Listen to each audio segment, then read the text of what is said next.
serpentine through game break and maple, reluctantly relinquishing the hardwood and pine. Towns fly by, disappear, a sameness grown tenacious, enduring faithful year after year. Any boy who's got a past can disappear, never cast a shadow.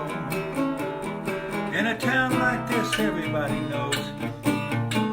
In a town like this, everybody knows.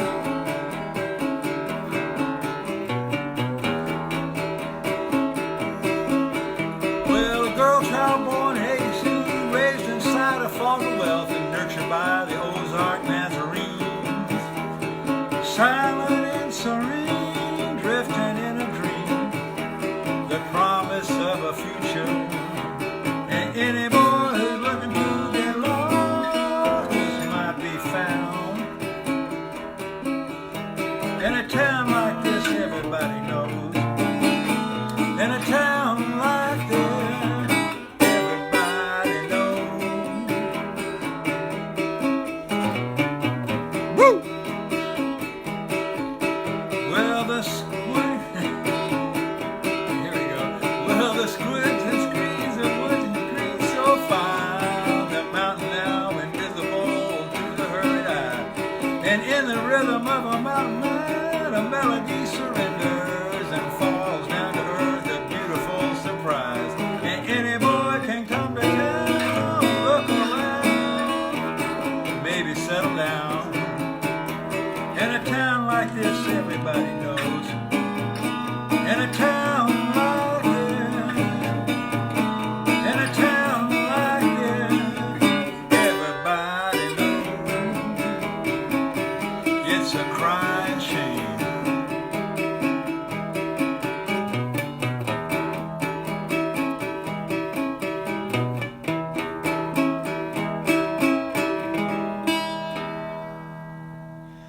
Folks, welcome to the Jake Feinberg Show here, live in Topanga Canyon, and got a chance today to talk to an absolute legendary musician, always humble, and such an honor. Fred Tackett, welcome to the Jake Feinberg Show. Good to be here, Jake. It's been fun talking to you. On the radio twice, and now we get to do it in person. Yeah, out here at my house in Topanga Canyon. I reached out to a wonderful singer a week ago and asked to do a Facebook Live interview with her, and she's in the studio. She's busy, but she said, I saw one of your excerpts with Fred T., an old friend. Her name is Lori Lieberman. Oh, yeah. You give a when did you work with her? When were those sessions? That was probably, it's one of the first jobs I had after Jimmy. Probably 1971, something like that. 70. Was she just out of the gate? I mean, she was just an up and comer at that point. She had done "Killing Me Softly." You know, she had recorded that song, and then Roberta Flack did it, but Lori did it first, and Charlie Fox and Norman Gimbel, they wrote all these tunes for her, you know, and you were just mentioning Terry Wilson. That's where I met Terry Wilson. I did a tour with Lori. Oh, this is so tripped out. Wait, Terry was on that playing bass on that tour? He was playing bass with another lady named Susha, who is this Persian lady. Wow. She was Persian at that point. It was before the Iranian Revolution. And she kept saying, you guys come to Persia with me, and da-da-da-da, we'll do this and that. And then, boom, it was all over. But Terry was the bass player on that. She lived in London, and Terry was the bass player. And I met him through Willie Ornelas, the drummer, who knew Terry. And Willie Ornelas. I mean, you were throwing. I love that cat. So, yeah. But because he was out. I mean, Terry was doing studio work at Island Records out there. Yeah. So Tony Bronigal was one of those guys. There was this group of Texas session players here: Rabbit Bundrick, Tony Bronigal, Terry. All of these guys were living in London. I met them in London when we were on this tour. And Terry took us around and introduced us to everybody. So, yeah, that's what we... Gradney calls them his Texas contingent. That's right, man. Can you talk about what, when you go and play with Little Feat, I mean, Richie was unique in so many ways. Like you said, he never played the same thing once. Lowell would get frustrated with him for... They go to blows over this stuff. Yeah. But Tony, can you talk about what Tony brings to how important it is for a drummer to in Little Feat? How important he is in the group now? Who? Brown Eagle. Oh, Bronigal. Well, Bronigal, Bronigal's not our drummer in Little Feat. He's our drummer in Los Angeles. I did. Okay, so your drummer. But we used Gabe Ford with Little Feat. That's right. Because Gabe was Richie's drum tech, and when Richie had to leave the road, he was, we still had hopes that he would come back, and so there was all these people, famous drummers, I don't even know, but who all, but a lot of people wanted to audition for the band and get in Little Feat and everything, and we thought we should keep it. Little Feat's always been a family. They didn't have auditions when I joined the band. It was just like, you're our buddy, we've been raised up with you, you're in the band now, and there was other guitar players that I knew, friends of mine, that were saying, like Steve Bruton, were like, hey man, I wanted to audition for your gig, right? I didn't get a chance. But and that was the way it was with when Richie had to leave the road. He still was. We still had hopes that he was going to recover, and so we thought we'd get Gabe, because Gabe had been his drum tech for 3 years, and we thought that'd be that way. Richie didn't feel like he was being replaced; he was had a sub. Right, the lineage would continue because he'd been pouring all that knowledge into Gabe. Yeah, and then and although Gabe doesn't really play that much like him, but he certainly has spent That's 3 perfect. years watching him. That's right. Talk every night for a couple hours, but.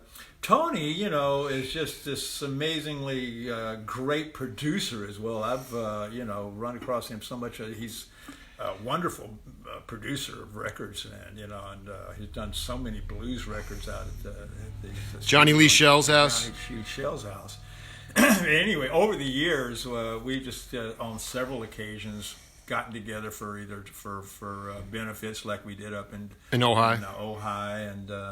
That makes it, so we call Tony because it's easy for him to come play, and he doesn't, you don't have to spend a long time rehearsing with Tony. You just, dude, it was the sickest pocket. The pocket was ridiculous, man. So, we're going to do something November 11th down in at Bogey's here in. I'll be there for that. I mean, put me on the list for that. That's on. Wait, is it going to be a feat event or a different kind of? It's just no. It's like a funky feat, but instead of Gabe, it'll be Tony playing, and it's just our kicks band, basically. Well, and LA kicks band. And you're allowed to do that. We're up here high in the hills of Topanga Canyon. I wanted to ask you what was your experience like playing with Anders Osborne and Bill Kreutzmann? I know that Dead Feet. Yeah. It was Billy Ayuso's sort of brainchild, again, in tribute to Richie Hayward.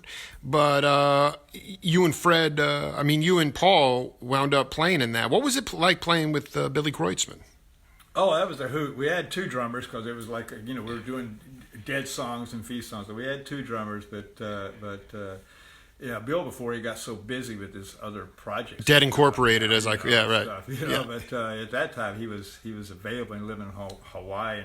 And it's just, I didn't even know it was Billy Iso, so I thought it was Anders' project. But we all just kind of got called, and that's we've done it, I think 5 times now, 5 or 6 times in New Orleans, and we don't rehearse, we don't even talk about it. We send each other a list of songs that we want to do, each one of us, and everybody looks on YouTube and finds out how it goes. And we don't even have a sound check because it's during Jazz Fest when all the local guys are so busy that they're just doing 7 or 8 gigs a day. So we just show up, walk on the stage, and start playing these tunes. And the first time we did it, it was like I think 3 or 4 electric guitars, Billy, me, Paul, and Anders, 2 drummers and a bass player. And I thought, this is just going to be, we call it Guitar-mageddon between the 2 of us and Paul. But I thought this is going to be an absolute disaster. And it got voted like the best performance during the week in between the weekends in New Orleans. So we started doing it again and again, and it's just like we just laugh because we walk in and go, what's going to happen now? And it's always something good. So it was a hoot. I mean, I wish I miss Bill, man. Me too. Well, I've been looking for Billy for a long time to do an interview with him, but just the idea that I mean, he loved Richie Hayward too. He Yeah. really loved him and Zigaboo. But you had double drums in those things, or was it just four? Yeah, no, we had Eric Bolivar, New Orleans drummer playing, with Bill. This is so great to talk to Fred Tackett because people know him for the more luminary bands that he's in. But I do want you to talk about this seminal experience in the studio. One of your earliest sessions when you wound up like next to Bob Brookmeyer and these jazzers. I mean, you crossed paths with those guys, or had you seen them live, like when you were just in Oklahoma City or even in Arkansas? I mean, what I'm saying is, were you next to them and saying, "I can't believe I'm even playing with these guys," or had you just had you seen them play before? No, I was just a fan of records. My best friend in college, a man named Wayne Harrison, was a great trombone player, and he played a lot like Frank Rossellino. I mean, very articulate. You'd think he was playing a valve trombone. It wasn't any of that stuff. It was all. He seemed like he'd barely be moving his hand, and he's playing all these notes. And I just knew all these guys from Stan Kenton's band, because I was a big Stan Kenton fan, when I was in high school and stuff, being a drummer and everything. And anyway, I was a trumpet major, and Jimmy Webb, when I first came, he brought me out here. I played trumpet on my little gig in Hawaii, and he saw me, and so he said, he's trying to give me a gig so I could make some money, so he wasn't paying for me all the time, and with the rest of the band. He was doing Richard Harris's second record called "The Yard Went On Forever." And he said, you can come and play the third trumpet part, right? I'll write the third trumpet. We was just going to have two trumpets, but I'll write a part for you. It's real simple because I didn't have any chops whatsoever. And well, wait, you were, but I mean, you did have chops. It was just maybe not like Chet Baker or things like that. Not even close. But he wrote a third part for you. Yeah, he just wrote a part for me so I could get paid, And so I go to the sessions, and all these guys, Bud Brisbois and Frank Rossellino, and Brookmeyer. They're all there at the session, doing sessions, and I was like this, they knew I played acoustic guitar on the basic tracks. And they knew what was up, so I was like their little mascot. They were just, kidding around with me and everything. So it was just fun, and they knew what a fan I was too, because I was telling them what a fan I was and all the records and this and that. So that was just like the little mascot on the session. It was great. I just was a fly on the wall, watching them and listening to them tell stories, and it was a hoot, man. The idea of I just wanted you to, if you could talk. You were so eloquent in our first radio interview about Freddie Green and sort of the rhythm how important he was to locking in the rhythm of the Count Basie band. And I was transcribing my interview with Ashish Khan, who I'm going to see later, and he was talking about Duke Ellington's big band. And I was coming over here today, and I said, "Boy, I really asked Fred about the rhythm differences between Basie, which was your pocket." And Duke, but specifically with Freddie Green. Can you just riff on those two big bands? Because they're no more consequential big bands than those two. Obviously, with Kenton and others too, but just riff on that. I was, to me, Basie was like, swinging and the blues. And to me, when I was listening, Duke Ellington was definitely much more sophisticated kind of band. And, in what way? Well, like a sophisticated lady. All those tunes he did were, really, and he would do almost like fusion things, where he would some of his sacred music and stuff like that. It wasn't your standard like a blues swinging tune, and that was what I was really into. I was into Count Basie and then Woody Herman too, And so Duke Ellington to me was Duke Ellington and Rosemary Clooney. Other people had those records. I had Count Basie records. Because basically my dad was a Count Basie fan, and I guess not so much a Duke Ellington fan because he did never buy any Duke Ellington records, so I didn't have any. But Count Basie we had all of them, so that was it. Was Basie, was it just more like maybe more understandable? It was just a little tougher and a little grittier, a little harder. It was more bluesy to me. Duke sounded more sophisticated, more fancy, more elegant type music, which is all great. But what I really loved was the nitty gritty, get down Joe Williams and Count Basie was like, my favorite thing in the world. I was live at Newport and stuff like that, And at the time you were playing drums. Yeah, I played when I was 12. I was a little kid. I started, playing drums. I started playing trumpet when I was 5 because my brother and my father both played trumpet. And my brother taught me, but I wanted to be a drummer, and I was, setting up cardboard boxes and pots and pans in the kitchen. I love it. And my mom, started. She got me a snare drum, and then they got me a piece by piece a little set of drums, and which is what I loved. And so I played that, and then when I was around 12 or 13, Elvis came along, and I was like, oh my God, I got to get a guitar. So I was a huge Elvis fan. And went through a big scene with my brother because he was taking his girlfriend to see Elvis when he came to Little Rock, Arkansas. Wow. And I was like, you're a jazz bo. You don't even like Elvis. Why don't you let me go with your girlfriend to see Elvis? And he was like, you don't get it, son, brother. You don't understand the whole point behind this. Well, he was a stone jazzer though. He was stone West Coast jazzer. He loved all the fantasy. He loved Chet Baker. He loved Chico Hamilton and those groups and all that. All the Connie Condoleezza and Condoli brothers and all those, any of the West Coast jazz guys. My dad was a Miles guy, but my brother really was a Shelly Manne and just all those guys that lived in L.A., that scene.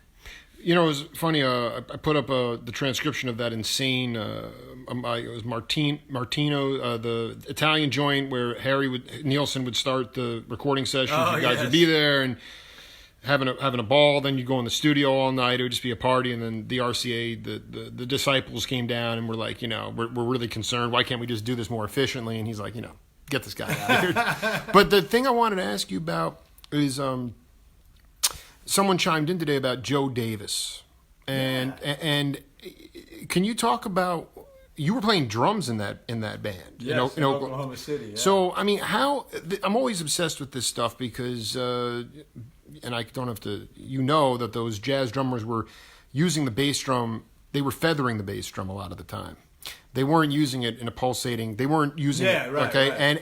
And I'm just curious about how, like you had this modified trap set when you were a kid, pots and pans and boxes and things like that. How did you learn four-way coordination on the kit? I mean, you obviously were a competent drummer, or you wouldn't have been playing with Joe Davis. My brother actually hired a drummer to come out and give me drum lessons. I was the only guy. I did take some trumpet lessons, but this guy came out once a week, and he had all these independence exercise, right, where he'd have me just doing stuff with the left hand and stuff, different, all independent from the other thing. He just basically drilled it into my head and forced me to learn that stuff. And that's where he taught me the concept of not be going, 4 on the floor, the boom, boom, boom, boom. You just hit the bass drum every once in a while as an accent. And Tony Williams was like, the genius of all that stuff. But you were doing this before Tony came on the scene. I mean, to me, it was like Kenny Clark. Who were some of those? I mean, I listened to some of those cats, and they're just like, they call it dropping bombs, where you just like it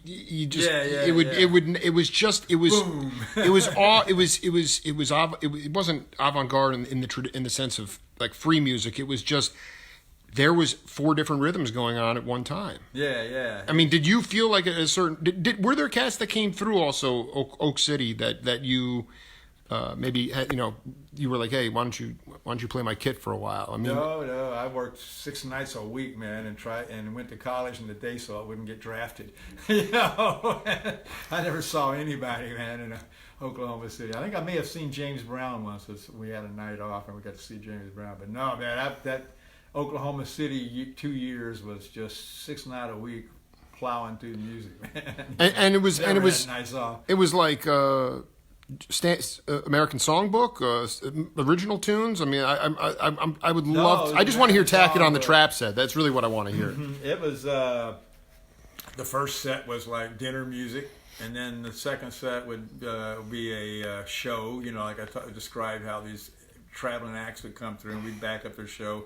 And then as the evening wore on, you could start playing a little rock and roll. It's when bossa novas first started. That we started playing bossa novas, and Tijuana brass became really so popular. Desafinato was going on, and Herb Albert. And that, Herb Albert. Yeah, okay. We started playing, Tijuana brass songs and stuff like that. It was just, it was just a commercial gig in a supper club in Oklahoma City, but it was like going to college. And I was going to college, but I learned more on that, hanging out in that club 6 nights a week than ever, because that kind of stuff has disappeared. There are no places for musicians to have a 6 night a week job anymore, and learn all the different stuff and have all the different, playing Judy Garland medleys and all this stuff, Well, no, I don't expect you to have a crystal ball, but I mean, like, there are 1 night a week gigs now. Yeah. It's not a residency. Yeah. I'm Jamal at Pershing, at the Pershing 6 months. Mm-hmm. You'd go on the road. Finnegan would be playing Upholstered Sewers for 2 weeks or 3 weeks at a time. Right. What's in this day and age? I mean, you're still out playing, and your son is cooking the groove, and all. You're always marinating in music. And we're saturated with material. That's the other problem. You had 3 TV channels. You had bleed through radio stations. But if you made it onto one of those channels, you were big time. I mean, you cut through the morass. Today, the amount of material is so deep that if you're not really seeking, it's going to be hard to find the quality stuff. Yeah. So I wonder, in your mind, for younger cats, whatever instrument they're playing, what's your advice to them about developing their own individual sound? Because I hear a homogenization of sound today that's concerning. Yeah, everybody, people... Well, they find out what's popular, and then they try to emulate it. And the big secret that I learned from Miles Davis, just from reading interviews with him, was that you want to have your own thing. You want to have your own style, and that just became obvious to me at a very early age. When I came to Los Angeles, Larry Carlton, he's just an amazingly fine, probably the finest guitar player to come out of LA, just a badass, yeah. And he worked for Bill Medley, and I followed him working for Bill Medley. So we did a couple of sessions together early when he was first starting to play sessions, and we got to be acquaintances, kind of friends a little bit. We didn't hang out, but we see each other in the studios and stuff, and he would give me advice. He's the one that told me, like, don't worry about the record days. Try to get three television shows in your set, because that was the day of the variety of the show. Jingles and the TV shows. The TV shows were great because they paid you about 6 different ways, and then they gave you reruns and all that stuff. But which shows? When I came to town, the point was, my biggest influence in L.A. was this guitar player named Mike Dacey. He played. I need to get to that cat immediately, dude. He was in Cannonball's band. Yeah, just for a second. I mean, he was basically the session. For a hot minute, he's on a couple records. Blazing. Yeah, he did. He just basically did this, because I remember him telling me that I'm going to go do some sessions with Cannonball, and we were like, wow. Black Messiah is Dacey's on fire. Dacey's on fire, but he was all over the. So you met Dacey. So I knew him from Jimmy, because Jimmy loved Mike Dacey's playing. So I was playing acoustic guitar and watching Mike play, and he played Stratocaster, and that's what I wanted to play. And I had always played a Fender guitar because they were cheap. You could buy a $60, Music Master or whatever they call the first Fender, and it sounded great, So I would always just, when one of them, I'd lose one or one gets stolen, I'd go buy another $60 Fender guitar, So I came out to L.A. and everybody else was playing 335s because Larry Carlton played a 335, and everybody had a 335, and everybody tried to play exactly like Larry. And it was just like, well, okay,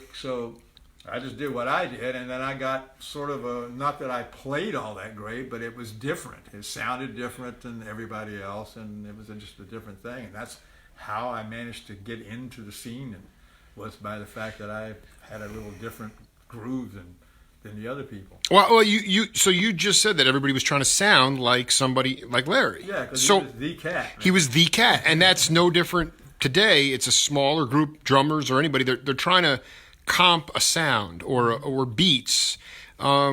Is there a way for, because everybody begs, borrows, and steals, and then they got to. Yeah. I mean, was it? How did you find your niche as far as individual sound? I mean, what was it? The idea of the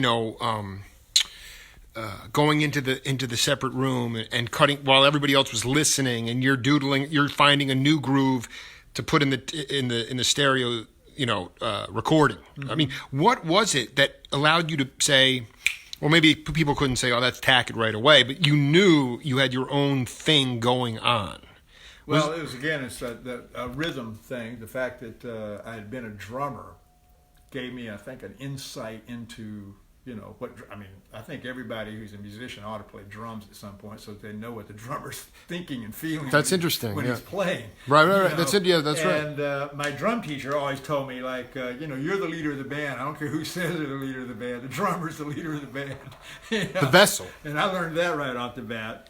And then Jimmy Webb, when I first came out here, he said, look, nobody wants to play acoustic guitar. So, play acoustic guitar and you'll get lots of work. So I started specializing and playing acoustic. And when I got hired by Cher, who's another person who was one of the seminal people who got me Lowell George, Cher, and Jimmy Webb in backwards order. But so explain Cher's significance to your career. Jimmy produced a record for Cher, and we cut a version of Rock and Roll Doctor, which nobody likes at all. But we were trying to throw Lowell a bone. We thought, Cher's going to sell a bunch of records, and Lowell will make some money, and he's our buddy. But we cut Rock and Roll Doctor. I did the arrangement on it, and Whoa.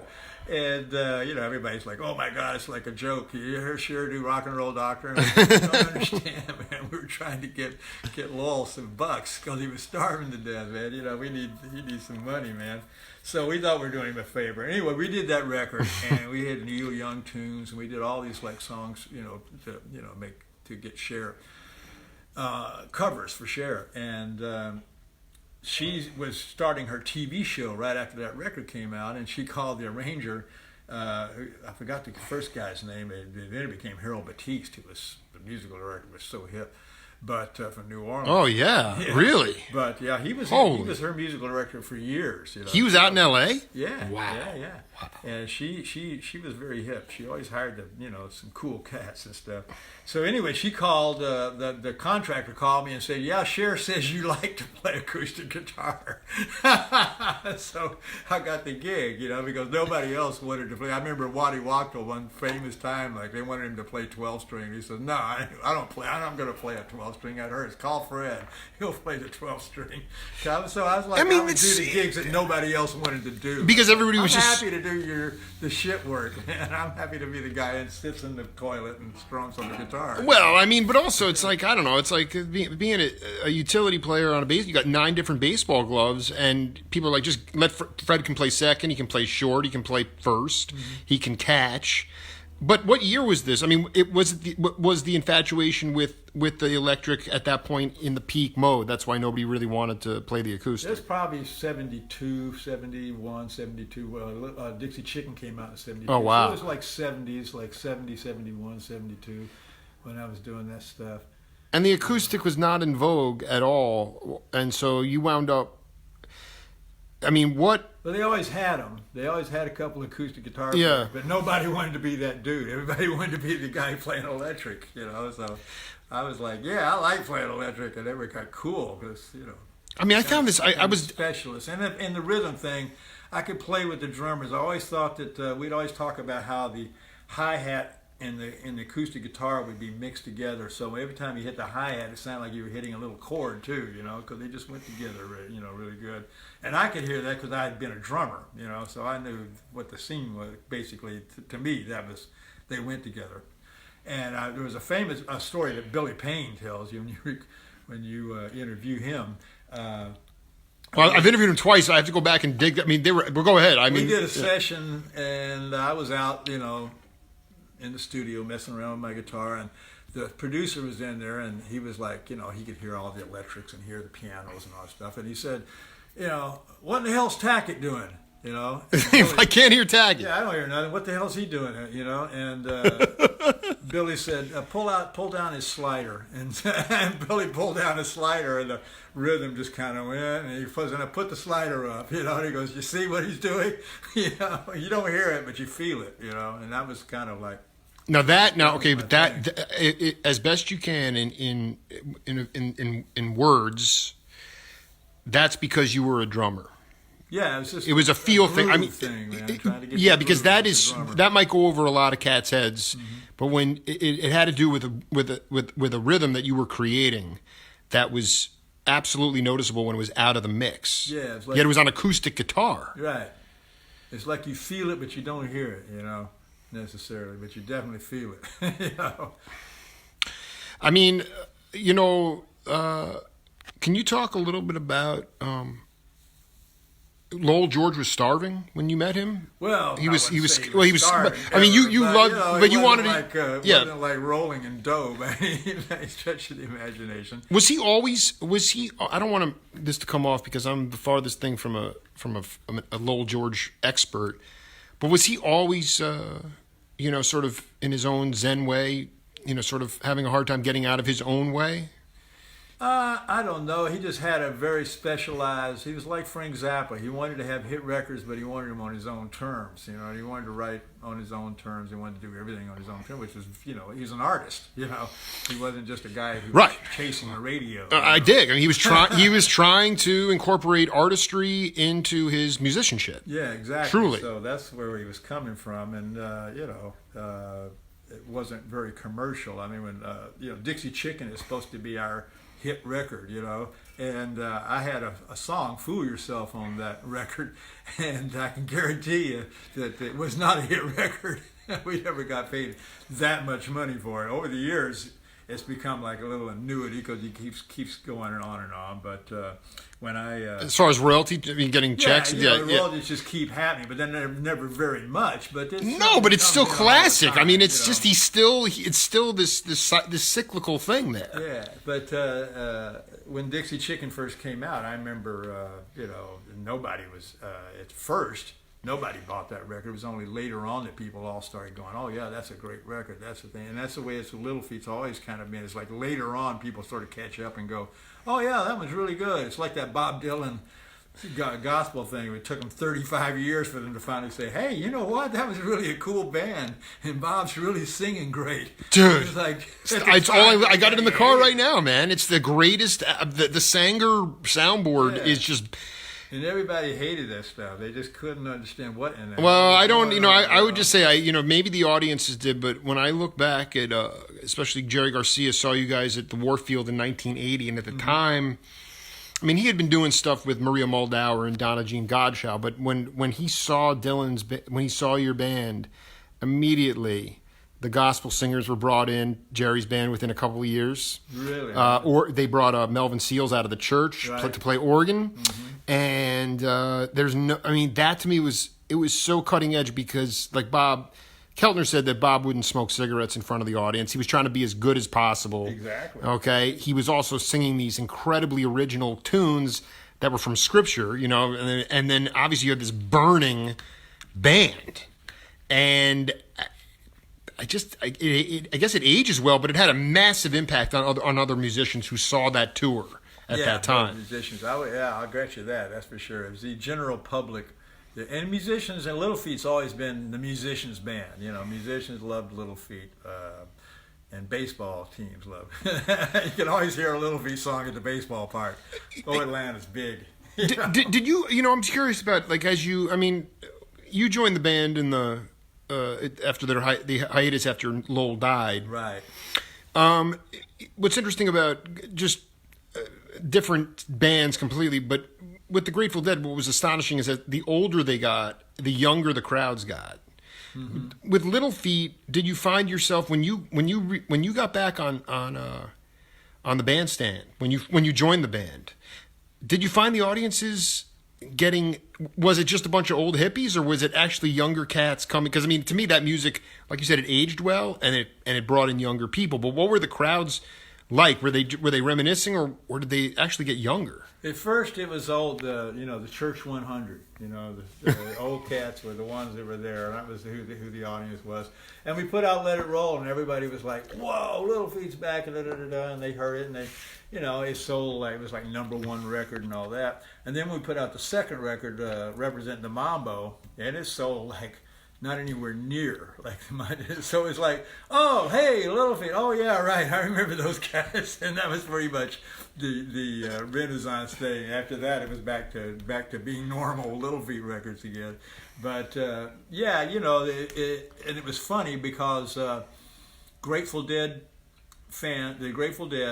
we opened for the Dead a couple times, and in Maine, in Oxford, Maine, and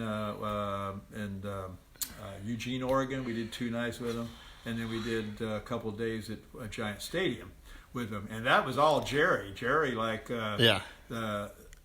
this guy John Shea, who became our manager now, but he at the time was running, I think, the Giant Stadium. He was like the contractor. John Shear. Yeah, John Shear. John Shear. I've interviewed that cat. Wait, so he's your manager now?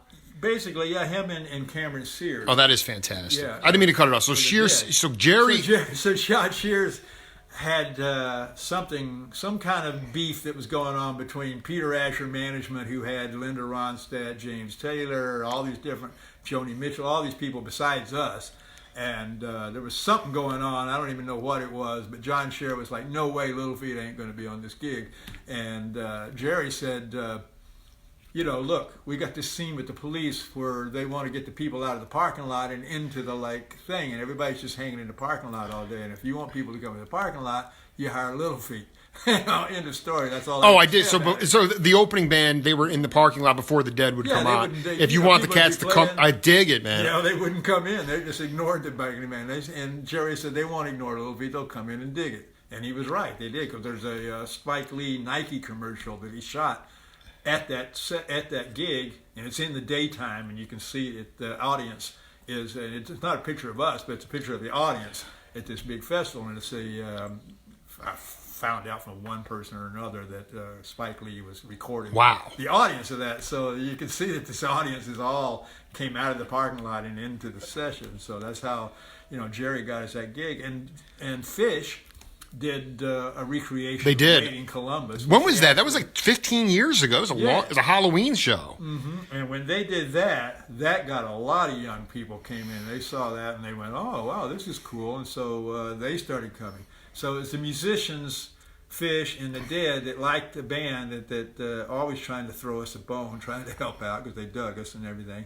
And they're the ones who convinced the kids. At first, I think our generation was more dismissive of us, kind of, and the young kids were kind of like, I've met many kids now that said, I don't know, I haven't heard of the old Little Feat. Earliest I know Little Feat is Let It Roll.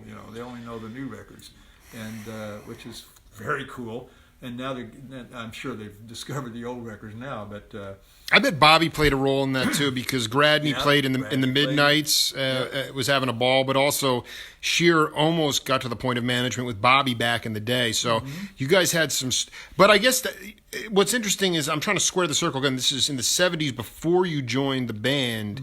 You said that Little Feat was able to get away. They were the Outlaws. They were able to do whatever eclectic. We were the eclectic band, and we could do a jazz, jazz tunes, along with a country song and this and that and the other. And it was kind of like the same way it was like when you went to see a Bill Graham concert, where you might see Ali Akbar Khan and Aretha Franklin together. And the Preservation Hall Jazz Band. Biggs playing the organ. It was E-Power Biggs. I love it, dude. I remember when E-Power Biggs played, everybody took acid and sat there and listened to him play Bach for a couple hours. Get me in there, dude. That's unbelievable. And that was the vibe of those days, and Little Feat was right in the middle of that vibe of anything goes, where Lowell's rule was there are no rules. The only rule is there are no rules. But what I'm trying to say is, you say a lot of cats, even from that time, say, I didn't even get hip to you guys till Let It Roll, and yet there was all this freedom in the 70s, and yet they weren't. Was it because they were Little Feat was under the radar? You think that they were able? And just because they had the chops to be able to pull that stuff off. Yeah, and the other musicians would hear it and go, "Wow, I like that. I like that. That's the kind of band I want to play in." And stuff like that. And for some, because of the pop music scene, everybody that would try to do stuff like that would, the record company would go, "No, you don't. No.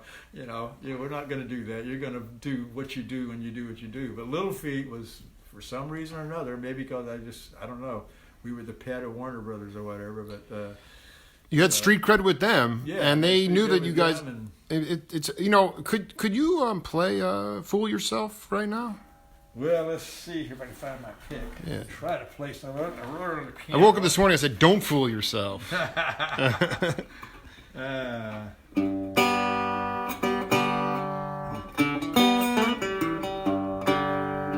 is Billy's clavinet part. Look out, child, you're bound to change. You can't ever stay the same.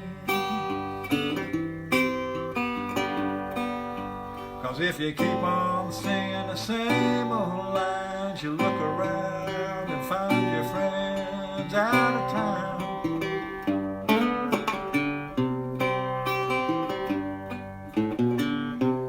Watch out, girl, the words you say, they don't really fit the play. Hey, somebody else you might talk to now knows what you say and what you mean. They don't help your style. You might say you ain't got a hold on yourself. And you might say that you always try your best. And you might say that you only need a rest. And you might say you can only fool yourself. This is the part that Lowell added. Fool yourself.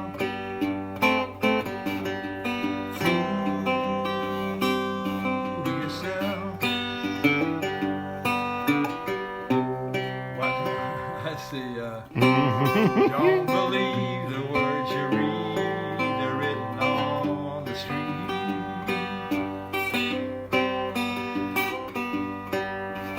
And every time you play their game, they'll knock you down and take your pride away.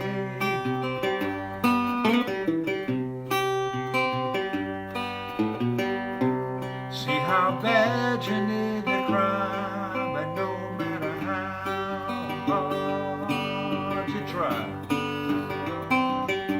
It's the same old story once again. You always hide from the one who calls you friend. And I call you friend. And you might say you ain't got a hold on yourself. And you might say that you always try your best. And you might say that you only you might say you can only fool yourself. Fool yourself. Fool yourself. Fool yourself.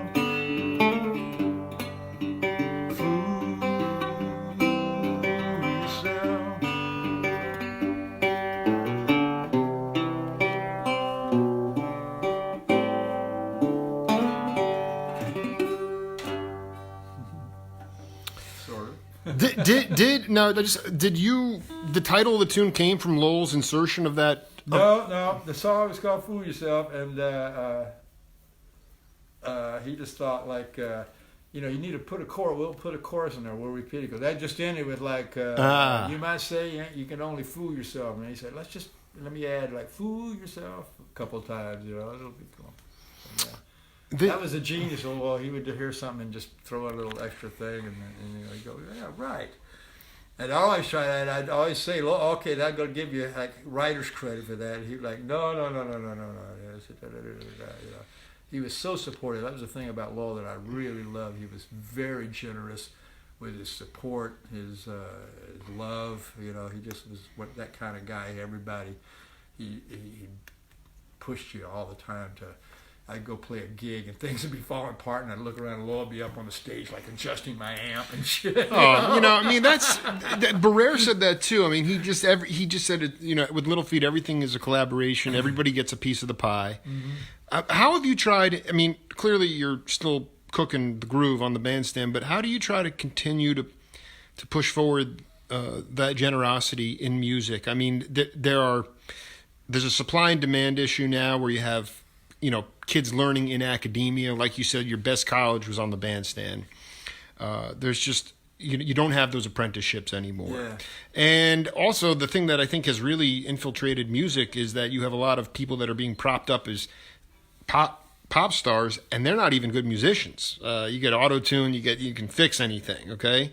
How have you continued to push to be generous in music and continue that lineage in order to create ultimately new musical vocabulary? Well, I have to confess that I'm not as generous as Lowell was. I don't get out that much. I'm just saying, this is Tackett's interview. Yeah, Lowell's looking down. He knows, Lowell would drive around the canyon and hear guitar players and say, I heard this guy playing. I don't know what it was, but I just drove around the canyon until I found him, And I'm not that way. I'm more of a recluse. But when you run across young musicians, the best thing you can do is just encourage them and give them encouragement. You sound great, man. Rather than trying to competitiveness. That's the thing I noticed when I first started working in the studios here. All the other guitar players were very, very. You never heard anybody say, "Oh, that guy sucks." Right. You always right. Say, "Yeah, he's great," and everybody always push. Jeff Picaro, all the guys in Toto were always no matter what music was playing, they would find what they dig in it. It could be whatever, whereas in Little Feat was way more discerning, nobody's any good except us, basically. Everybody else sucks. But those cats were take the new Madonna record, man. Dig it, dig it, man. Dig this thing, man. Dig it, There was an open mindedness. But that maybe, to me, that came from the fact that there was a lot of security, financially secure. Mm-hmm. Obviously, huge palette of music. But today you'll hear a lot more of that. That competition has reached a point now where it's almost like you'll take somebody's knees out by saying, "Oh, they suck." Oh well, there was famous stories among string musicians because there's only there's a lot of string players. There's only so many gigs for the background string parts, and one of my really close friends who's no longer with us is Buell Neidlinger, a bass player. Are you kidding me? Yeah. Dude, he played with Stan Getz. They were shooting up in the bathrooms in Jersey in the 50s. Oh yeah. You were tight with Buell, man. He wouldn't come on my show. Buell's. He's and Grisman loved something, man. Yeah. But we got along really good. We got along very well. Although I think it was also my fact that I played the acoustic guitar and didn't like to play the acoustic guitar. He did one of the first you hear all these bluegrass bands now that come out and play really out music, but it's a bluegrass instrumentation. He did that with we did an album called Swinggrass. At one side was Thelonious Monk songs and the other side was Duke Ellington tunes. What year was this album called? I got to get it immediately. Swinggrass. It's called Swinggrass. Yeah, Andy Statman played mandolin. He's a really virtuoso. Yeah, I dig. I know him. Yeah. And Richard Green played violin, and Buell played bass. I played rhythm guitar. Peter Ivers was a harmonica player here in L.A. Was there a trap drummer or no?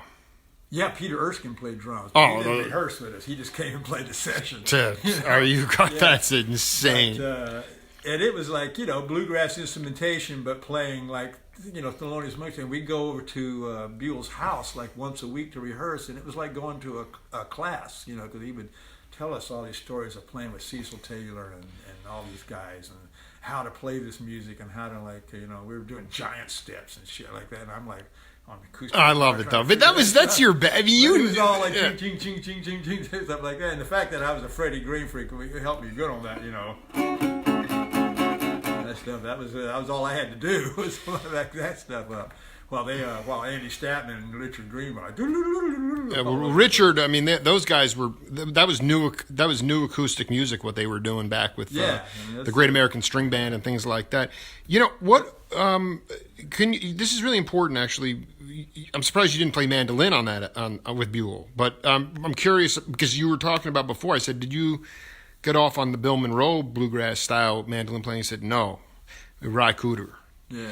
Talk about most cats would not realize mandolin, the influences could be outside of the genre of bluegrass, but you really got off on the funkier blues part of it. Oh yeah, Ry's the very first records, the first 2 or 3 or 4, all of his records really, but culminating with Paradise and Lunch, which was like everybody in Los Angeles. Like I don't think I realized he record. played mandolin on that, Oh, because yeah, that's a there's funky record, oh, there's man. some It's all over now. Great, you know. Yes, there's some great mandolin playing on there. And I've read lots of interviews with Ry where he says, you know, people think that they're, you know, they know what I'm doing and blah, blah, blah, blah. And, you know, and I said it before. They have no idea what I he's have doing. no idea what he's doing. But I was definitely influenced by it. I heard it. I went, that's the shit right there. Right? You know, that's what I like. And I did have a wonderful experience with Ry, and the fact that we got hired to play on some guy. I don't even remember his name. No, I do remember his name. His name was Franklin A.J. And Jack Nietzsche was producing the record, and they were writing the songs basically in the studio. And they hired Ry because Jack and Ry were real good friends on performance and all that stuff. And he hired the two of us to play acoustic guitars, and so we were again in a little room by ourselves in another part of the building. And they were off in another studio with Keltner and Tim Drummond, and they were writing the tunes, and it was things that were taking forever. You know, it was like one of those things that went on for 3 or 4 weeks project. And, You were in a room for weeks. yeah, we were in a room for weeks, and I would, after about the first 2 or 3 days, Ry and I arranged for me to pick him up where he lived on the way. Right. And I started picking him up every day and driving him into the session, and we'd hang out all day, and he'd be playing. And he brought his bio sextos and all this stuff, and then we're just sitting in the room. He'd show me these things and say, "Here, try to play this." I couldn't even put my fingers down on it because it was so, strings were so high, and he had such this incredible strength in his hands and everything. I mean, it was just, to me, it was just an amazing experience to sit there in a room and listen to him talk about music in general and stuff like that. I mean, he's just probably That's insane. one of my favorites. Him and McLaughlin and Larry Coryell, but Ry Cooder's, you know, obviously probably my favorite blues rock Did you get to hang with? guitar player. Did you get to hang with Coryell ever? Oh, a lot, yeah. You talk Yeah, about, because he's Larry, really I did good too. for Amazing. I just love the guy so much. You know, he's such a beautiful cat, and Absolutely. was like playing. I mean, he was in a band with with Bob Moses and Jim Pepper, Yeah. called the Free Spirits, and a Exactly. lot of cats would call that that was the first fusion music. Exactly, yeah. Dejanette used to come in with multicolored pants on and Mm-hmm. dance. I mean, they were really grooving, and this was like '67. When did you first cross paths with the Barefoot Boy? We were that record, the Chico Hamilton. He El Chico, or maybe the dealer. The dealer. The dealer. The dealer. and I had that record, and I'm like listening. You know, I loved it, and he was playing at Royce Hall with Gary Burton, and this is actually so. I'm looking at the album cover and listening to the record, and I lived in Lowell Canyon, Patricia and we had a roommate, Julie Nathanson, at the time, and she says, "What is that?" You know, and I said, and she saw the picture of Larry on the album cover, and I said, "Yeah, this guy Larry Coryell, man, he's a great guitar player. We're going to go see him tonight at Royce Hall." No, and actually, the picture of him is sitting in a chair with his Yeah. legs up. I Yeah. I love that. And she's going, "I want to go with you," right? And so, you know, we go to the thing and we dig the concert, and she sends a note backstage, says, "For a unique experience in cosmic consciousness, come to whatever the address was in Laurel Canyon." That sounds like a Jake Feinberg note. Yeah, Yeah, that's so- unbelievable. So we're sitting at home, and it's like midnight, and all of a sudden the door knocks, and it's Larry. And he has a note, and you know, she. Larry showed up. Yeah, Larry showed up. Unbelievable. And Julie was his wife for many, many, many years. They ended up No.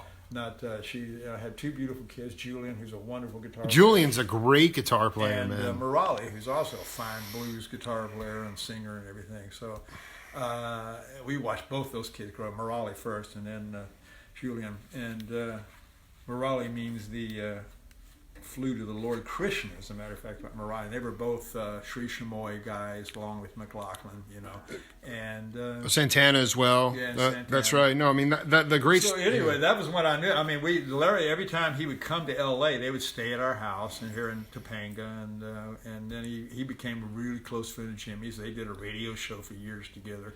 And Jimmy Webb. Yeah, Jimmy Webb. Oh, this is unbelievable. And They did a radio show together. yeah, for years in New York City, when Jimmy moved to New York City. and they got all kinds of people that come in, jazz people and pop people and stuff. So yeah, Larry was very, very, very close friend. Larry got me sober. As a matter of fact, Larry called me up on the phone, and I'd been drinking a lot of alcohol. I still do a lot of marijuana, but back in those days I was doing a lot of alcohol. And Larry called up, said, I'm in town, I need a ride to an NA, Narcotics Anonymous meeting. And I went, well, I'll take you, I'll go with you. And he went, oh, really? Okay, come on. So I went with him. That was the first one. I went to that hardcore meeting of junkies, and then, I started going to AA myself, and did that for a bunch of many years. So Larry, he was very, very, very big. Well, look, he told me, and life. he went to Bill Evans' funeral, and at that point, one of his friends was like, "You shouldn't even be doing anything, Larry. You need to stop, not even one drink." Mm-hmm. And at that point, it was a wake-up call for him. Yeah. I mean, and he delivered that to me, and then eventually Jimmy, all of us, kind of went through. Larry was the first one of our little group that said, okay, that's enough of that. I just want to give a shout out also to members of the Chris Robinson Brotherhood, Neil Casal, right. Tony Leone, and Jeff Hill. They, a couple of years ago, did a little fee tribute at the Brooklyn Bowl. Really? It was beautiful. The point is that it's this timeless, cyclical nature of the music. I mean, for me as a non-musician, these things only become evident after talking to you, realizing that, the band Phish decides to break out Waiting for Columbus. It's this sort of rebirth and regeneration of music. Was there something similar to that with idols that you had, but, not Little Feat, but I mean bands, people that you idolized growing up? And that you saw that cyclical nature coming back in your career. Has that always been the case with music? In the sense of like you said, Little Feat is known, but it keeps getting these jolts every once in a while. These other bands will reintroduce the music. Did that happen with idols of yours growing up? Oh, I don't know. My idols were all were just timeless, like Miles Davis and Bob Dylan. They never went away for me. I mean, I've always just been a fan. So I have mixed feelings about all these things. Sometimes it feels like they're, when the Phish did it, it was pretty cool because they really researched it and they called everybody on the phone and were going, what kind of amps were you using? What was going on? Oh, they really wanted to just nail that album. They wanted to get it out, yeah. But since then, there's been,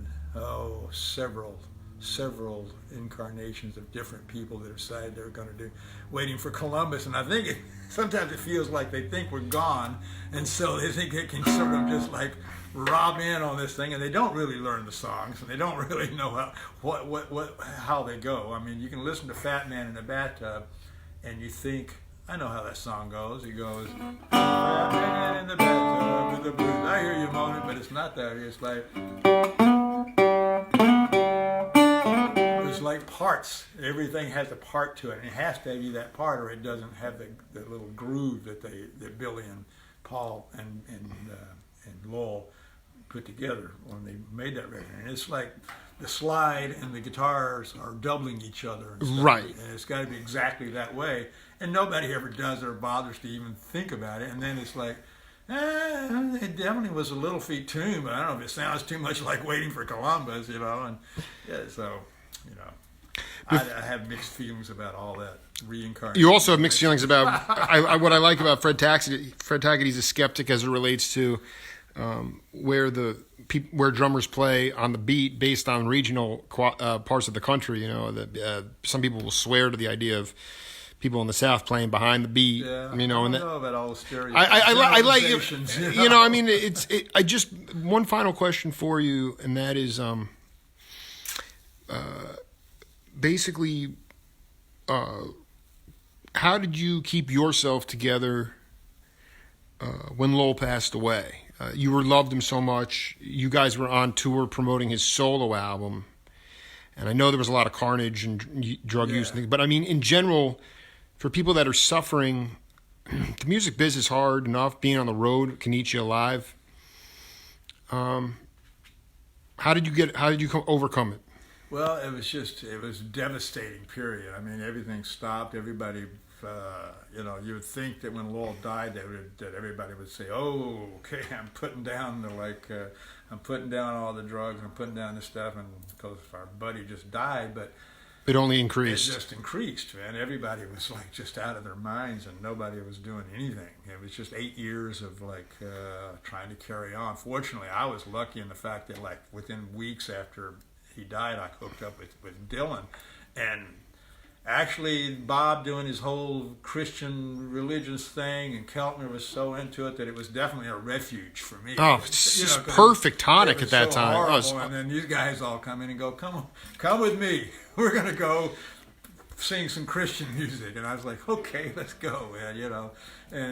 Lowell, Bob took me back to his office, and he had clippings on the wall of Lowell about Lowell and stuff. Because he said, I know you're a good friend of Lowell's, and I said, yeah. And he goes, he was a good friend of mine too, and oh wow. yeah, because if you look at Lowell's solo record, on the back of Lowell's solo record, you see him with a rod and a reel, and he's holding up the thing, and he's got a bunch of seaweed on the end of the hook. And that was done at Bob's house. He used to go out to Bob's house and cast fishing lines and stuff. And he was telling me about how he stepped on one of Bob's guitars and smashed it all up. I was like, oh God, So yeah, that was they sort of like brought me in, and I mean, to me, I don't think that was definitely their plan, but they were just looking for a guitar player. But in my time of life, when that happened, it was like I was just like, I don't know what the fuck I'm gonna do. Because Lowell and I had tons of plans. I was his arranger. He was like he had production deals with all different kinds of artists and stuff, and we were making these plans like, you're gonna do all the arranging and play on the sessions and da da da. And I had like all this, and then he died, and it was like everything's like gone.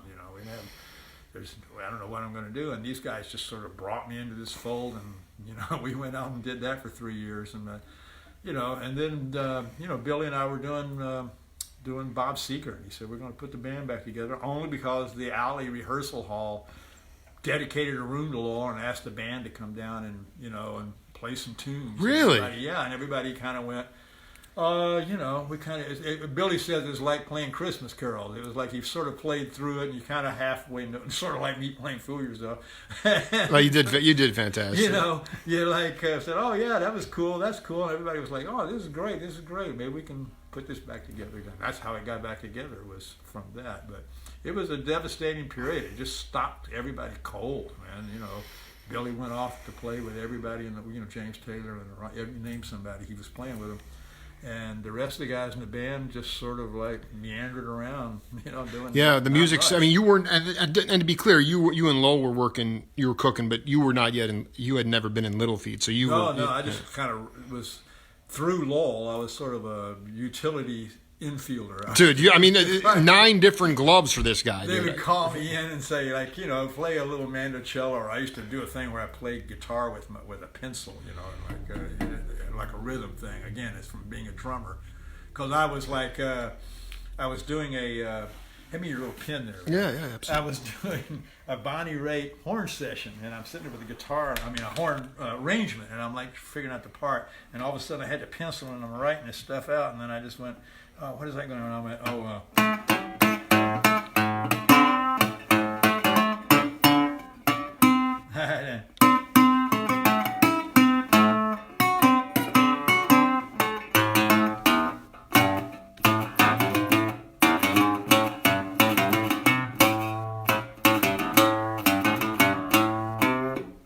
I started playing with the thing, and I went, wow, that's cool, a pencil. And I got to be, that was a whole other thing where I started getting all these dates, because it called me the pencil guy. Get the pencil guy to come to play, man, because I'd do that. I did that. That was another little thing that, got me another 6 months of work. was playing with a pencil. It's just like finding that little thing. But, No, let me ask. They would call me in to do that on, like, Time Loves a Hero. I played pencil guitar on Time Loves a Hero. And I'd write a song, and Lowell would say, I'm going to do that song, So I didn't get, until Billy said, you want to join the band. I'd never been in a band. I was always a outside guy, a hired hand for whoever. Well, you were in Dylan's band. Yeah, I was in, but that was Dylan he'd say, "What do you need?" and you'd whisper in his ear. And, but again, I was a hired hand. It was Bob. Right? Dylan. No, Bob Dylan band. Bob Dylan, but Little Feat was the first actual band I was a member of, and we used to laugh because I'd say, in this band, you make a mistake, you don't get fired. Everybody laughs at you. Well, so many people have been loving this interview, and somebody said every time I showed up at a session with Fred, it always meant that it would be fun. Yeah. And I think that's the thing to not lose sight of, is that you're glowing with just ingenuity and just always trying to come up with things that are going to make serve the music. And you may not be able to give a yes or no question to this, but if do the utility infielders still exist today? Would Fred Tackett thrive in today's music world, or is it too computerized today? Oh, I don't know. I'm sure. Yeah, no. There's a lot going on. There's always. You only maybe know about the top pop records, and I don't even know who has the top of the pops anymore. I really don't know who's. And you knew that, and you knew that those pop records being made back then were all being made by human people in the studio. You were all showing up at the studio together. Yeah. Whereas today, Don Randy will show up. They'll put a keyboard part down. All right, thanks. See you later. Yeah. So it's more anonymous now. Yeah, absolutely. They started casting these things. Casting, that's right. At first, it was. I mentioned this before, but at first it was like you would be hired for a 3-week project of the same band. They just hire a band, like Mike Dacey would say. You go the first day, you play the first tune. They go, oh, the band's cool, and then everything's good for the rest of the dates and stuff. And then it started being like, well, I'm going to do this band here, but then I'm going to go to New York City, and I'm going to use this band in New York City and play a few tunes and stuff. And then it gradually got into like, well, I'm going to get. This day I'm going to have this guitar player, and next day I'm going to have this guy to play on this tune, and I'm going to get this guy on this tune, and this drummer on this, and this bass player, and blah blah blah. And then when the computerized things started happening, people started having sessions in their home. It got to be where you go in, you put down a click track, and then everybody puts their part onto the click track, and Jimmy Keltner loves that. He's always, when I do session with him, he'll go, oh, why don't we just let me put down my drum part, and then I can go home. You guys can you guys have been, in fairness, you got it all out of your system for decades. I mean, it's been, who gets it? How great is it? You're on the clock in a room with Ry Cooder for hours. Today you'd be on your iPhone, or cats would be on their iPhones. You're sitting there with Cooder, just playing, learning all the instruments. It was a unique time. Yeah, absolutely. It was a unique time, and it's important. And it was very indulgent, and you were getting paid, man. You were walking out you were getting paid a studio hourly. It wasn't. That's the other part of it, is that if you can't quantify, if music is so spiritual, which it is, and you can't quantify it in this time of data and it's all quantitative. So it's about, you got to get paid for your art, and I think that is also one of the missions of my show, is to make sure that a musician is still seen as a legitimate profession, and not music is not a musician's gift to the world. It's a major part of it for me, is to make sure, to keep it going, because those cats, people seem to think that music should be free. Right, because you can't quantify it. How can you quantify it? Yeah. You can quantify people going on tour and packing out baseball stadiums because they're living on, and they're playing, more power to them. They're playing the tunes, they're playing the hits of the day. Mm-hmm. But the idea of coming up with new, original material, giving it a chance, allowing people to cultivate. That was part of what made all those producers so great, is that they allowed people to cultivate their own sound. And, maybe they didn't get it. Bruce Springsteen didn't have a hit for 3 or 4 albums. Mm-hmm. A lot of these cats didn't. Mm-hmm. They grew into it. But now, in this time that we live, it's important to keep going here and figuring out how to keep inspiring people, because it's hard to make a living if you are truly trying to, like what Lowell was doing, mm-hmm. artistry and musicianship. Yeah. That's one of the things I really loved about T-Bone Burnett's, when he would produce, because he would come in the morning, make sure the band was all together, make sure what we were going to do today. What are you guys playing? We're going to do this tune, you're going to do that, we're going to kind of do this. And then he'd split. I love it. He'd just leave, man, and he'd come back at like, I don't know, 2 o'clock in the afternoon and say, what's going on?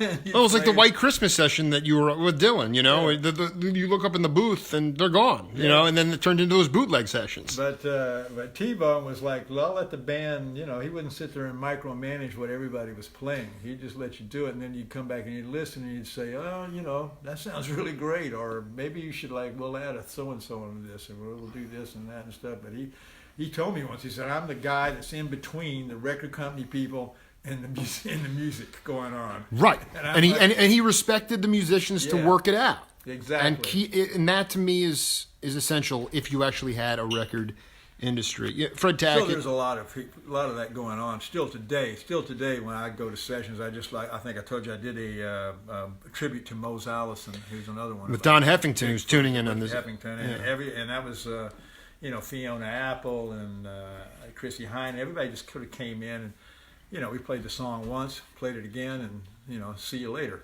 Sounds good to me. Bend my tent, you know. I mean, come on, what's it gonna take? You know, so sounds good. You don't need to, you know, go over and over and over and over. I used to do dates where these people would make you play a song 120 times, you know, and it starts to get to be like nothing, you know. It'd be nothing. There'd be nothing. Yeah, I mean, after the first or second take, that's it. I mean, just cut it. So. But that's, you know, there's a lot of people doing that because nobody has the budgets to spend. Because it was a very indulgent time. Everybody had lots of money, you know. Everybody was spending lots of money in the studio. Well, that's the thing about going back to when Phish was calling you. They had a lot of money that they could work it out and say, what kind of amps were you using in terms of Waiting for Columbus. Mm-hmm. They had the budget. Yeah. Other people say, hey, I got an apparatus. I'm just gonna. I can play Waiting for Columbus, and it's not as professionally done because they just don't have the budgets. Yeah. So you know, we may never figure this out, but it feels real good. And Fred Tackett, we'll do it again, man. It was such an honor to talk to you. People had a ball, and people saw Patricia just come in. They said hi, Patricia. They had a ball. Much love to you guys. Thank you for inviting me into your home. Thank you, Jake. All right. This is the Jake Feinberg Show. We'll see you later.